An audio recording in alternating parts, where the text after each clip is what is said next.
कर्मयोग अध्याय 4 कर्तव्य क्या है। कर्मयोग का तत्व समझने के लिए यह जान लेना आवश्यक है कि कर्तव्य क्या है। यदि मुझे कोई काम करना है तो पहले मुझे यह जान लेना चाहिए कि वह मेरा कर्तव्य है और तभी मैं उसे कर सकता हूँ। विभिन्न जातियों में, विभिन्न देशों में इस कर्तव्य के संबंध में भिन्न भिन्न धारणाएं हैं। एक मुसलमान कहता है कि जो कुछ कुरान शरीफ में लिखा है वही मेरा कर्तव्य है। इसी प्रकार एक हिंदू कहता है कि जो कुछ मेरे वेदों में लिखा है वही मेरा कर्तव्य है। फिर एक ईसाई की दृष्टि में जो कुछ उसकी बाइबल में लिखा है वही उसका कर्तव्य है। इससे हमें स्पष्ट दिख पड़ता है कि जीवन में अवस्था, काल एवं जाति के भेद से कर्तव्य के संबंध में धारणाएं भी बहुविध होती हैं। अन्यान्य सार्वभौमिक भावसूचक शब्दों की तरह कर्तव्य शब्द की भी ठीक ठीक व्याख्या करना दुरूह है। व्यवहारिक जीवन में उसकी परिणति तथा उसके फलाफलों द्वारा ही हमें उसके संबंध में कुछ धारणा हो सकती है। जब हमारे सामने कुछ बातें घटती हैं तो हम सब लोगों में उस संबंध में एक विशेष रूप से कार्य करने की स्वाभाविक अथवा पूर्व संस्कारानुयायी प्रवृत्ति उदय हो जाती है और प्रवृत्ति के उदय होने पर मन उस घटना के संबंध में सोचने लगता है। कभी तो वह यह सोचता है कि इस प्रकार की अवस्था में इसी तरह कार्य करना उचित है। फिर किसी दूसरे समय उसी प्रकार की अवस्था होने पर भी पूर्वोक्त रूप से कार्य करना अनुचित प्रतीत होता है। कर्तव्य के संबंध में सर्वत्र साधारण धारणा यही देखी जाती है कि सत्पुरुषगण अपने विवेक के आदेशानुसार कर्म किया करते हैं, परंतु वह क्या है जिससे एक कर्म कर्तव्य बन जाता है। जीने मरने की समस्या के समय एक ईसाई के सामने गोमांस का एक टुकड़ा रहने पर भी यदि वह अपनी प्राण रक्षा के लिए उसे नहीं खाता अथवा किसी दूसरे मनुष्य के प्राण बचाने के लिए वह मांस नहीं दे देता तो उसे निश्चय ही ऐसा लगेगा कि उसने अपना कर्तव्य नहीं किया। परंतु इसी अवस्था में यदि एक हिंदू स्वयं वह गोमांस का टुकड़ा खा ले अथवा किसी दूसरे हिंदू को दे दे तो अवश्य उसे भी ठीक उसी प्रकार यह लगेगा कि उसने अपना कर्तव्य नहीं किया। हिंदू जाति की शिक्षा तथा संस्कार ही ऐसे हैं जिनके कारण उसके हृदय में ऐसे भाव जागृत हो जाते हैं। पिछली शताब्दी में भारतवर्ष में डाकुओं का एक मशहूर दल था जिन्हें ठग कहते थे। वे किसी मनुष्य को मार डालना तथा उसका धन छीन लेना अपना कर्तव्य समझते थे। वे जितने अधिक मनुष्यों को मारने में समर्थ होते थे उतना ही अपने को श्रेष्ठ मानते थे। साधारणतया यदि एक मनुष्य सड़क पर जाकर किसी दूसरे मनुष्य को बंदूक से मार डाले तो निश्चय ही उसे यह सोचकर दुख होगा कि कर्तव्य भ्रष्ट हो, उसने अनुचित कार्य कर डाला है। परंतु यदि वही मनुष्य एक फौज में सिपाही की हैसियत से एक नहीं बल्कि 20 आदमियों को मार भी डाले तो उसे यह सोचकर अवश्य प्रसन्नता होगी कि उसने अपना कर्तव्य बहुत सुंदर ढंग से निभाया। इसी प्रकार यह स्पष्ट है कि केवल किसी कार्य विशेष का विचार करने से ही हमारा कर्तव्य निर्धारित नहीं होता। अतएव केवल बाह्य कार्यों के आधार पर कर्तव्य की व्याख्या करना नितांत असंभव है। अमुक कार्य कर्तव्य है तथा अमुक अकर्तव्य। कर्तव्य का इस प्रकार विभाग निर्देश नहीं किया जा सकता, परंतु फिर भी आंतरिक दृष्टिकोण से कर्तव्य की व्याख्या हो सकती है।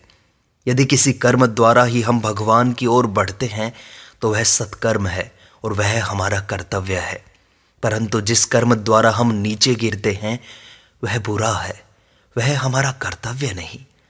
आंतरिक दृष्टिकोण से देखने पर हमें यह प्रतीत होता है कि कुछ कार्य ऐसे होते हैं जो हमें उन्नत बनाते हैं और दूसरे ऐसे जो हमें नीचे ले जाते हैं और पशुवत बना देते हैं।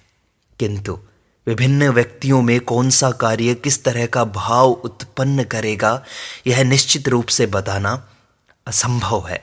सभी युगों में समस्त संप्रदायों और देशों के मनुष्यों द्वारा मान्य यदि कर्तव्य का कोई एक सार्वभौमिक भाव रहा है तो वह यह है परोपकारः पुण्याय पापाय परपीडनम, अर्थात परोपकार ही पुण्य है और दूसरों को दुख पहुंचाना ही पाप है। श्रीमद् भगवद गीता में जन्मगत तथा अवस्थागत कर्तव्यों का बारंबार वर्णन है। जीवन के विभिन्न कर्तव्यों के प्रति मनुष्य का जो मानसिक और नैतिक दृष्टिकोण रहता है वह अनेक अंशों में उसके जन्म और उसकी अवस्था द्वारा ही नियमित होता है। इसीलिए अपनी सामाजिक अवस्था के अनुरूप एवं हृदय तथा मन को उन्नत बनाने वाले कार्य करना ही हमारा कर्तव्य है। परंतु वह विशेष रूप से ध्यान रखना चाहिए कि सभी देश और समाज में एक ही प्रकार के आदर्श एवं कर्तव्य प्रचलित नहीं हैं। इस विषय में हमारी अज्ञता ही एक जाति की दूसरी जाति के प्रति घृणा का मुख्य कारण है। एक अमेरिका निवासी समझता है कि उसके देश की प्रथाएं ही सर्वोत्कृष्ट हैं, अतएव जो कोई उसकी प्रथाओं के अनुसार बर्ताव नहीं करता वह दुष्ट है।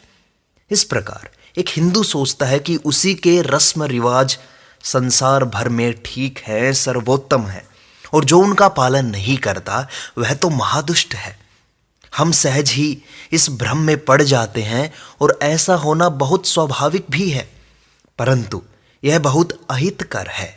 संसार में परस्पर के प्रति सहानुभूति के अभाव एवं पारस्परिक घृणा का यह प्रधान कारण है। मुझे स्मरण है जब मैं इस देश में आया और जब मैं शिकागो प्रदर्शनी में जा रहा था तो किसी आदमी ने पीछे से मेरा साफा खींच लिया। मैंने पीछे घूमकर देखा तो अच्छे कपड़े पहने हुए एक सज्जन दिखाई पड़े। मैंने उनसे बातचीत की और जब उन्हें यह मालूम हुआ कि मैं अंग्रेजी भी जानता हूं तो वे बहुत शर्मिंदा हुए। इसी प्रकार उसी सम्मेलन में एक दूसरे अवसर पर एक मनुष्य ने मुझे धक्का दे दिया। पीछे घूमकर जब मैंने उससे कारण पूछा तो वह भी बहुत लज्जित हुआ और हकला हकलाकर मुझसे माफी मांगते हुए कहने लगा, आप ऐसी पोशाक क्यों पहनते हैं? इन लोगों की सहानुभूति बस अपनी ही भाषा और वेशभूषा तक सीमित थी। शक्तिशाली जातियां कमजोर जातियों पर जो अत्याचार करती हैं उसका अधिकांश इसी दुर्भावना के कारण होता है। मानव मात्र के प्रति मानव का जो बंधु भाव रहता है उसको यह सोख लेता है। संभव है वह मनुष्य जिसने मेरी पोशाक के बारे में पूछा था तथा जो मेरे साथ मेरी पोशाक के कारण ही दुर्व्यवहार करना चाहता था वह भला आदमी रहा हो, एक संतान वत्सल पिता और एक सभ्य नागरिक रहा हो, परंतु उसकी स्वाभाविक सहृदयता का अंत बस उसी समय हो गया जब उसने मुझ जैसे एक व्यक्ति को दूसरे वेश में देखा। सभी देशों में विदेशियों को अनेक अत्याचार सहने पड़ते हैं क्योंकि वे यह नहीं जानते कि परदेश में अपने को कैसे बचाएं, और इस प्रकार वे उन देशवासियों के प्रति अपने देश में भूल धारणाएं साथ ले जाते हैं। मल्लाह, सिपाही और व्यापारी दूसरे देशों में ऐसे अद्भुत व्यवहार किया करते हैं जैसा अपने देश में करना वे स्वप्न में भी नहीं सोच सकेंगे। शायद यही कारण है कि चीनी लोग यूरोपीय और अमेरिकी निवासियों को विदेशी भूत कहा करते हैं, पर यदि उन्हें पश्चिमी देशों की सज्जनता तथा उसकी नम्रता का भी अनुभव हुआ होता तो शायद वे ऐसा न कहते। अतएव हमें जो एक बात विशेष रूप से ध्यान में रखनी चाहिए वह यह है कि हम दूसरे के कर्तव्यों को उसी की दृष्टि से देखें, दूसरों के रीति रिवाजों को अपने रीति रिवाज के मापदंड से न जांचें। यह हमें विशेष रूप से जान लेना चाहिए कि हमारी धारणा के अनुसार सारा संसार नहीं चल सकता। हमें ही सारे संसार के साथ मिलजुल कर चलना होगा। सारा संसार कभी भी हमारे भाव के अनुकूल नहीं चल सकता। इस प्रकार हम देखते हैं कि देश काल पात्र के अनुसार हमारे कर्तव्य कितने बदल जाते हैं, और सबसे श्रेष्ठ कर्म तो यह है कि जिस विशिष्ट समय पर हमारा जो कर्तव्य हो उसी को हम भली भांति निभाएं। पहले तो हमें जन्म से प्राप्त कर्तव्य को करना चाहिए और उसे कर चुकने के बाद समाज जीवन में हमारे पद के अनुसार जो कर्तव्य हो उसे संपन्न करना चाहिए। प्रत्येक व्यक्ति जीवन में किसी न किसी अवस्था में अवस्थित है, उसके लिए पहले उसी अवस्थानुयायी कर्म करना आवश्यक है। मानव स्वभाव की एक विशेष कमजोरी यह है कि वह स्वयं अपनी ओर कभी नजर नहीं फेरता। वह तो सोचता है कि मैं भी राजा के सिंहासन पर बैठने योग्य हूं, और यदि मान लिया जाए कि वह है भी, तो सबसे पहले उसे यह दिखा देना चाहिए कि वह अपने वर्तमान पद का कर्तव्य भली भांति कर चुका है। ऐसा करने पर तब उसके सामने उच्चतर कर्तव्य आएंगे। जब संसार में हम लगन से काम शुरू करते हैं तो प्रकृति हमें चारों ओर से धक्के देने लगती है और शीघ्र ही हमें इस योग्य बना देती है कि हम अपना वास्तविक पद निर्धारित कर सकें। जो जिस कार्य के उपयुक्त नहीं है वह दीर्घ काल तक उस पद में रहकर सबको संतुष्ट नहीं कर सकता। अतएव प्रकृति हमारे लिए जिस कर्तव्य का विधान करती है उसका विरोध करना व्यर्थ है। यदि कोई मनुष्य छोटा कार्य करे तो उसी कारण वह छोटा नहीं कहा जा सकता। कर्तव्य के केवल ऊपरी रूप से ही मनुष्य की उच्चता या नीचता का निर्णय करना उचित नहीं। देखना तो यह चाहिए कि वह अपना कर्तव्य किस भाव से करता है। बाद में हम यह देखेंगे कि कर्तव्य की यह धारणा भी परिवर्तित हो जाती है, और यह भी देखेंगे कि सबसे श्रेष्ठ कार्य तो तभी होता है जब उसके पीछे किसी प्रकार की स्वार्थ प्रेरणा न हो। फिर भी यह स्मरण रखना चाहिए कि कर्तव्य ज्ञान से किया हुआ कर्म ही हमें कर्तव्य ज्ञान से अतीत कर्म की ओर ले जाता है, और तब कर्म उपासना में परिणत हो जाता है।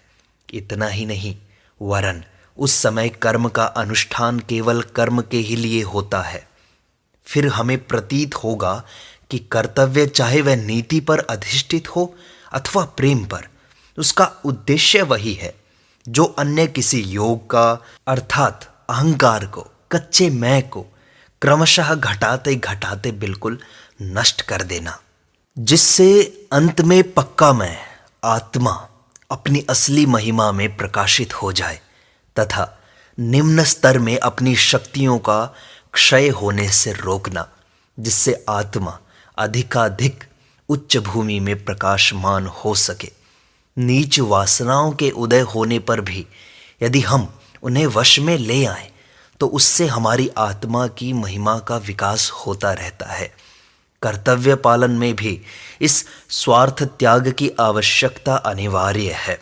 इसी प्रकार ज्ञान अथवा अज्ञानवश सारी समाज संस्था संगठित हुई है। वह मानो एक कार्य क्षेत्र है, सत असत की एक परीक्षा भूमि है। इस कार्य क्षेत्र में स्वार्थपूर्ण वासनाओं को धीरे धीरे कम करते हुए हम मनुष्य के प्रकृत स्वरूप के अनंत विकास का पथ खोल देते हैं। पर कर्तव्य का पालन शायद ही कभी मधुर होता हो। कर्तव्य चक्र तभी हल्का और आसानी से चलता है जब उसके पहियों में प्रेम रूपी चिकनाई लगी होती है, नहीं तो यह निरंतर एक घर्षण सा ही है। यदि ऐसा न हो तो माता पिता अपने बच्चों के प्रति, बच्चे अपने माता पिता के प्रति, पति अपनी स्त्री के प्रति तथा स्त्री अपने पति के प्रति अपना अपना कर्तव्य कैसे निभा सके? क्या इस घर्षण के उदाहरण हमें अपने दैनिक जीवन में सदैव दिखाई नहीं देते? कर्तव्य पालन की मधुरता प्रेम में ही है, और प्रेम का विकास केवल स्वतंत्रता से ही होता है। परंतु सोचो तो सही, इंद्रियों का, क्रोध का, ईर्ष्या का तथा मनुष्य के जीवन में प्रतिदिन होने वाली अन्य सैकड़ों छोटी छोटी बातों का गुलाम होकर रहना क्या स्वतंत्रता है? अपने जीवन के इन सब क्षुद्र संघर्षों में सहिष्णुता धारण करना ही स्वतंत्रता की सर्वोच्च अभिव्यक्ति है। स्त्रियां स्वयं अपने चिड़चिड़े एवं ईर्ष्यापूर्ण स्वभाव की गुलाम होकर अपने पतियों को दोष दिया करती हैं। वे दावा करती हैं कि हम स्वाधीन हैं, परंतु वे नहीं जानती कि ऐसा करने से वे स्वयं को निरी गुलाम सिद्ध कर रही हैं।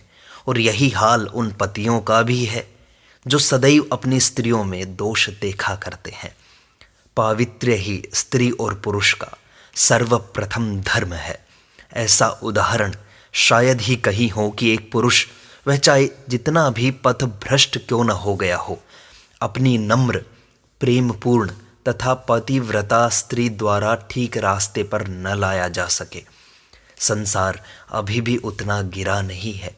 हम बहुधा संसार में बहुत से निर्दय पतियों तथा पुरुषों के भ्रष्टाचरण के बारे में सुनते रहते हैं, परंतु क्या यह बात सच नहीं है कि संसार में उतनी ही निर्दय तथा भ्रष्ट स्त्रियां भी हैं?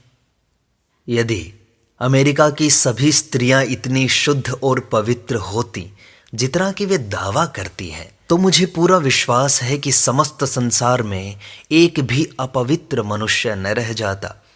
ऐसा कौन सा पाश्विक भाव है जिसे पावित्र्य और सतित्व पराजित नहीं कर सकता? एक शुद्ध पतिव्रता स्त्री जो अपने पति को छोड़कर अन्य सब पुरुषों को पुत्रवत समझती है तथा उनके प्रति माता का भाव रखती है, धीरे धीरे अपनी पवित्रता की शक्ति में इतनी उन्नत हो जाएगी कि एक अत्यंत पाश्विक प्रवृत्ति वाला मनुष्य भी उसके सानिध्य में पवित्र वातावरण का अनुभव करेगा। इसी प्रकार प्रत्येक पति को अपनी स्त्री को छोड़कर अन्य सब स्त्रियों को अपनी माता, बहन अथवा पुत्री के रूप में देखना चाहिए। विशेषकर उस मनुष्य को जो धर्म का प्रचारक होना चाहता है। यह आवश्यक है कि वह प्रत्येक स्त्री को मातृवत देखे और उसके साथ सदैव तद्रूप व्यवहार करे। मातृपद ही संसार में सबसे श्रेष्ठ पद है, क्योंकि यही एक ऐसा पद है जिससे से अधिक निस्वार्थता की शिक्षा प्राप्त हो सकती है। निस्वार्थ कार्य किया जा सकता है। केवल भगवत प्रेम ही माता के प्रेम से उच्च है, अन्य सब तो निम्न श्रेणी के हैं। माता का कर्तव्य है कि पहले वह अपने बच्चों का सोचे, फिर अपना, परंतु उसके बजाय यदि माता पिता सर्वदा अपने बारे में ही पहले सोचें तो फल यह होगा कि उनमें तथा उनके बच्चों में वही संबंध स्थापित हो जाएगा जो चिड़ियों तथा उनके बच्चों में होता है। चिड़ियों के बच्चे जब उड़ने योग्य हो जाते हैं तो अपने माँ बाप को पहचानते तक नहीं। वास्तव में वह पुरुष धन्य है जो स्त्री को ईश्वर के मातृभाव की प्रतिमूर्ति समझता है, और वह स्त्री भी धन्य है जो पुरुष को ईश्वर के पितृभाव की प्रतिमूर्ति मानती है, तथा वे बच्चे भी धन्य हैं जो अपने माता पिता को भगवान का ही रूप मानते हैं। हमारी उन्नति का एकमात्र उपाय यह है कि हम पहले वह कर्तव्य करें जो हमारे हाथ में है, और इस प्रकार धीरे धीरे शक्ति संचय करते हुए क्रमशः हम सर्वोच्च अवस्था को प्राप्त कर सकते हैं। किसी भी कर्तव्य को घृणा की दृष्टि से नहीं देखना चाहिए। मैं पुनः कहता हूँ, जो व्यक्ति अपेक्षाकृत निम्न कार्य करता है वह किसी उच्चतर कार्य करने वाले की अपेक्षा निम्नतर श्रेणी का नहीं हो जाता। केवल मनुष्य के कर्तव्य का रूप देखकर उसकी उच्चता नीचता का विचार करने से नहीं बनेगा। देखना तो यह होगा कि वह उस कर्तव्य का पालन किस ढंग से करता है। कार्य करने की उसकी शक्ति और ढंग से ही उसकी जांच करनी चाहिए। एक तरुण सन्यासी किसी वन में गया। वहां उसने दीर्घ काल तक ध्यान, भजन तथा योगाभ्यास किया। अनेक वर्षों की कठिन तपस्या के बाद एक दिन जब वह एक वृक्ष के नीचे बैठा था तो उसके ऊपर वृक्ष से कुछ सूखी पत्तियां आ गिरी। उसने ऊपर निगाह उठाई तो देखा कि एक कौवा और एक बगुला पेड़ पर लड़ रहे हैं। यह देखकर सन्यासी को बहुत क्रोध आया। उसने कहा, यह क्या? तुम्हारा इतना साहस कि तुम ये सूखी पत्तियां मेरे सिर पर फेंको? इन शब्दों के साथ सन्यासी की क्रुद्ध आंखों से आग की एक ज्वाला से निकली और वे बेचारी दोनों चिड़ियां उससे जलकर भस्म हो गई। अपने अंदर यह शक्ति देखकर वह सन्यासी बड़ा खुश हुआ। उसने सोचा, वाह, अब तो मैं दृष्टि मात्र से कौवे बगुले को भस्म कर सकता हूं। कुछ समय बाद भिक्षा के लिए वह एक गांव को गया। गांव में जाकर वह एक दरवाजे पर खड़ा हुआ और पुकारा, माँ, कुछ भिक्षा मिले। भीतर से आवाज आई, थोड़ा रुको मेरे बेटे। सन्यासी ने मन में सोचा, अरे दुष्टा, तेरा इतना साहस कि तू मुझसे प्रतीक्षा कराए। अब भी तू मेरी शक्ति नहीं जानती। सन्यासी ऐसा सोच ही रहा था कि भीतर से फिर एक आवाज आई, बेटा अपने को इतना बड़ा मत समझ, यहाँ न तो कोई कौवा है और न बगुला। यह सुनकर सन्यासी को बड़ा आश्चर्य हुआ। बहुत देर तक खड़े रहने के बाद अंत में घर में से एक स्त्री निकली और उसे देखकर सन्यासी उसके चरणों पर गिर पड़ा और बोला, माँ तुम्हें यह सब कैसे मालूम हुआ? स्त्री ने उत्तर दिया, बेटा न तो मैं तुम्हारा योग जानती हूँ और न तुम्हारी तपस्या। मैं तो एक साधारण स्त्री हूँ। मैंने तुम्हें इसलिए थोड़ी देर रोका था कि मेरे पतिदेव बीमार हैं और मैं उनकी सेवा शुश्रूषा में संलग्न थी। यही मेरा कर्तव्य है। सारे जीवन भर मैं इसी बात का यत्न करती रही हूँ कि मैं अपना कर्तव्य पूर्ण रूप से निभाऊं। जब मैं अविवाहित थी तब मैंने अपने माता पिता के प्रति कन्या का कर्तव्य किया, और जब मेरा विवाह हो गया है तो मैं अपने पतिदेव के प्रति अपना कर्तव्य समझती हूँ। बस यही मेरा योगाभ्यास है। अपना कर्तव्य करने से ही मेरे दिव्य चक्षु खुल गए हैं, जिससे मैंने तुम्हारे विचारों को जान लिया और मुझे इस बात का भी पता चल गया कि तुमने वन में क्या किया है। यदि तुम्हें इससे भी कुछ उच्चतर तत्व जानने की इच्छा है तो अमुक नगर के बाजार में जाओ। वहाँ तुम्हें एक व्याध मिलेगा। वह तुम्हें कुछ ऐसी बातें बतलाएगा जिन्हें सुनकर तुम बड़े प्रसन्न होगे। सन्यासी ने विचार किया, भला मैं उस शहर में उस व्याध के पास क्यों जाऊं? परंतु उसने अभी जो घटना देखी उसे सोचकर उसकी आंखें कुछ खुल गई। अतएव वह उस शहर को गया। जब वह शहर के नज़दीक आया तो उसने दूर से एक बड़े मोटे व्याध को बाजार में बैठे हुए और बड़े बड़े छुरों से मांस काटते हुए देखा। वह लोगों से अपना सौदा कर रहा था। सन्यासी ने मन ही मन सोचा, हरे हरे, क्या यह वही व्यक्ति है जिससे मुझे शिक्षा मिलेगी? दिखता तो यह शैतान का अवतार है। इतने में व्याध ने सन्यासी की ओर देखा, कहा, महाराज क्या उस स्त्री ने आपको मेरे पास भेजा है? कृपया बैठ जाइए, मैं जरा अपना काम समाप्त कर लूं। सन्यासी ने सोचा, यहाँ मुझे क्या मिलेगा। खैर वह बैठ गया। इधर व्याध अपना काम लगातार करता रहा और जब वह काम पूरा कर चुका तो उसने अपने रुपए पैसे समेटे और सन्यासी से कहा, चलिए महाराज घर चलिए।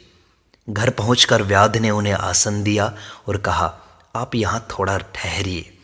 व्याध अपने घर में चला गया। उसने अपने वृद्ध माता पिता को स्नान कराया, उन्हें भोजन कराया और उन्हें प्रसन्न करने के लिए जो कुछ कर सकता था किया। उसके बाद वह उस सन्यासी के पास आया और कहा, महाराज आप मेरे पास आए हैं, अब बताइए मैं आपकी क्या सेवा कर सकता हूँ। सन्यासी ने उससे आत्मा तथा परमात्मा संबंधी कुछ प्रश्न किए और उनके उत्तर में व्याध ने उसे जो उपदेश दिया वही महाभारत में व्याध गीता के नाम से प्रसिद्ध है। व्याध गीता हमें वेदांत दर्शन की बहुत उच्च बातें सिखाती है। जब व्याध अपना उपदेश समाप्त कर चुका तो सन्यासी को बड़ा आश्चर्य हुआ और उसने कहा, फिर आप ऐसे क्यों रहते हैं? इतने ज्ञानी होते हुए भी आप व्याध क्यों हैं? इतना निंदित और कुत्सित कार्य क्यों करते हैं? व्याध ने उत्तर दिया, वत्स, कोई भी कर्तव्य निंदित नहीं है, कोई भी कर्तव्य अपवित्र नहीं है। मैं जन्म से ही इस परिस्थिति में हूँ। यही मेरा प्रारब्ध लब्ध कर्म है। बचपन से ही मैंने यह व्यापार सीखा है, परंतु इसमें मेरी आसक्ति नहीं है। कर्तव्य के नाते मैं इसे उत्तम रूप से किए जाता हूँ। मैं गृहस्थ के नाते अपना कर्तव्य करता हूँ और अपने माता पिता को प्रसन्न रखने के लिए जो कुछ मुझसे बन पड़ता है करता हूँ। न तो मैं तुम्हारा योग जानता हूँ और न मैं कभी सन्यासी ही हुआ। संसार छोड़कर मैं कभी वन में नहीं गया, परंतु फिर भी जो कुछ तुमने मुझसे सुना तथा देखा वह सब मुझे अनासक्त भाव से अपनी अवस्था के अनुरूप कर्तव्य का पालन करने से ही प्राप्त हुआ है। भारतवर्ष में एक बहुत बड़े महात्मा हैं। अपने जीवन में मैंने बड़े बड़े महात्मा देखे, उनमें से वे एक हैं। वे एक बड़े अद्भुत व्यक्ति हैं, कभी किसी को उपदेश नहीं देते। यदि तुम उनसे कोई प्रश्न पूछो भी तो भी वे उसका उत्तर नहीं देते। गुरु का पद ग्रहण करने में वे बड़े संकुचित होते हैं। यदि तुम उनसे आज एक प्रश्न पूछो तो उसके बाद कुछ दिन प्रतीक्षा करो, तो किसी दिन अपनी बातचीत में वे उस प्रश्न को उठाकर उस पर बड़ा सुंदर प्रकाश डालते हैं। उन्होंने मुझे एक बार कर्म का रहस्य बताया था। उन्होंने कहा, साधन और सिद्धि को एक रूप समझो, अर्थात साधना काल में साधन में ही मन प्राण अर्पण कर कार्य करो, क्योंकि उसकी चरम अवस्था का नाम ही तो सिद्धि है। जब तुम कोई कर्म करो तब अन्य किसी बात का विचार ही मत करो, उसे एक उपासना के, बड़ी से बड़ी उपासना के बतौर करो, उसमें अपना सारा तन मन लगा दो। यही बात हमने उपरोक्त कथा में भी देखी है। व्याध एवं वह स्त्री दोनों ने अपना कर्तव्य बड़ी प्रसन्नता से तथा तन्मय होकर किया, और उसका फल यह हुआ कि उन्हें दिव्य ज्ञान प्राप्त हुआ। इससे हमें यह स्पष्ट प्रतीत होता है कि जीवन की किसी भी अवस्था में कर्मफल में बिना आसक्ति रखे यदि कर्तव्य उचित रूप से किया जाए तो उससे हमें परम पद की प्राप्ति होती है। कर्मफल में आसक्ति रखने वाला व्यक्ति अपने भाग्य में आए हुए कर्तव्य पर भिनभिनाता है। अनासक्त पुरुष को सब कर्तव्य एक समान है। उसके लिए तो वे कर्तव्य स्वार्थपरता तथा इंद्रिय परायणता को नष्ट करके आत्मा को मुक्त कर देने के लिए एक शक्तिशाली साधन है। हम अपने कर्तव्य पर जो भिनभिनाते हैं उसका कारण यह है कि हम सब अपने को बहुत समझते हैं और अपने को बहुत योग्य समझा कहते हैं। यद्यपि हम वैसे हैं नहीं। प्रकृति ही सदैव कड़े नियम से हमारे कर्मों के अनुसार उचित कर्मफल का विधान करती है। इसमें तनिक भी हेर फेर नहीं हो सकता, और इसलिए अपनी ओर से चाहे हम किसी कर्तव्य को स्वीकार करने के लिए भले ही अनिच्छुक हों, फिर भी वास्तव में हमारे कर्मफल के अनुसार ही हमारे कर्तव्य निर्दिष्ट होते हैं। स्पर्धा से ईर्ष्या उत्पन्न होती है और उससे हृदय की कोमलता नष्ट हो जाती है। असंतुष्ट तथा तकरारी पुरुष के लिए सभी कर्तव्य नीरस होते हैं। उसे तो कभी भी किसी चीज़ में संतोष नहीं होता, और फलस्वरूप उसका जीवन दूभर हो उठना और असफल हो जाना स्वाभाविक है। हमें चाहिए कि हम काम करते रहें, जो कुछ भी हमारा कर्तव्य हो उसे करते रहें, अपना कंधा सदैव काम से भिड़ाए रखें, और तभी हमारा पथ ज्ञानालोक से आलोकित हो जाएगा।